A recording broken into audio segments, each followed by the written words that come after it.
Water, water everywhere, not so fast. Right, farmers, listen up. Water is precious, right? Like a good Land Rover, you can't live without it. But it's not just about having water, it's about using it wisely and legally. In South Africa, water isn't just a free-for-all resource. There are strict rules and regulations about who can use how much water and for what purposes. These rules are in place to ensure that everyone gets a fair share, and that our water resources are protected for future generations. Don't worry, it's not all doom and gloom. The good news is, some water use is totally free and doesn't need a license. This means you can still keep your farm running smoothly without jumping through too many hoops. We're talking about things like rain-fed dams, certain boreholes, and watering your livestock. These are essential for keeping your animals healthy and your farm productive. This general authorization from the water people is a lifesaver, but you have to know the rules. It's crucial to understand what is allowed and what isn't, to avoid any legal trouble. This guide will give you the lowdown on what you can and can't do without getting into trouble. It's like having a roadmap to navigate the complex world of water regulations. Remember those chaps from the water board? You don't want them knocking on your door. Staying informed and compliant is the best way to keep them at bay. It's all about staying on the right side of the law and being a responsible water user. By following the rules, you contribute to the sustainability of our precious water resources. After all, we all need water, especially for making a decent cuppa, so let's make sure we use it wisely and keep our farms thriving. Let's start with rain-fed dams. These are natural reservoirs that collect rainwater, providing a valuable resource for your farm. These are like gifts from the heavens, literally.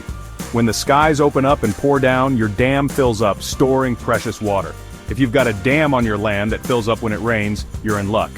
This water can be a game changer for your agricultural needs. You can use that water for all sorts of things without needing a license. It's a versatile resource at your disposal. Need to water your veggie garden? Go for it. The water from your dam can keep your plants thriving. Want to give your sheep a drink? Fill your boots. Your livestock will appreciate the fresh water.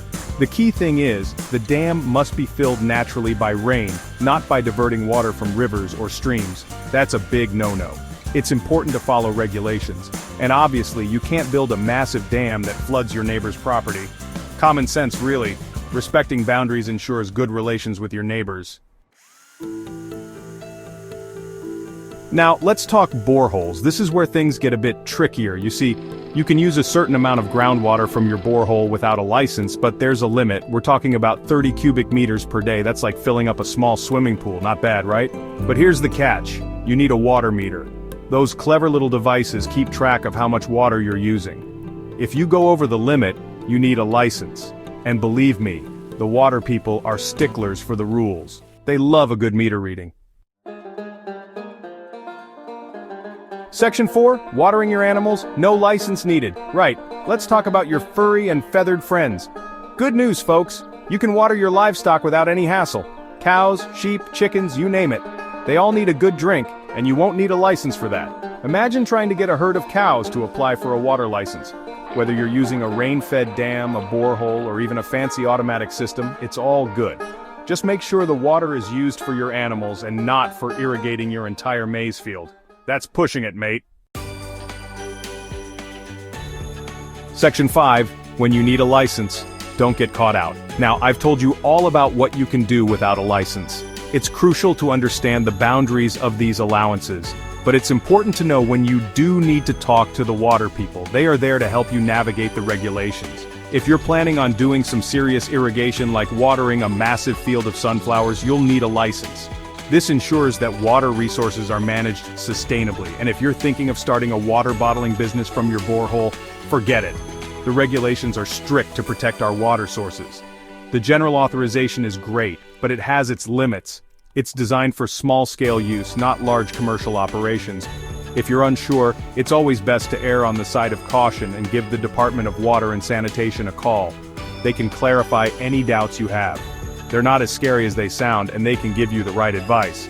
Remember, it's better to be safe than sorry when it comes to water usage. Section 6. Stay legal, stay informed, don't be a water outlaw. So there you have it. Water use in South Africa doesn't have to be a minefield. Just remember the basics. Rain-fed dams are your friends, boreholes need meters, and your animals can drink to their heart's content. But if you're planning anything big, get that license sorted. Stay informed, follow the rules, and you'll be right as rain. Now if you'll excuse me, I've got a date with a cold one and a hammock. Cheers!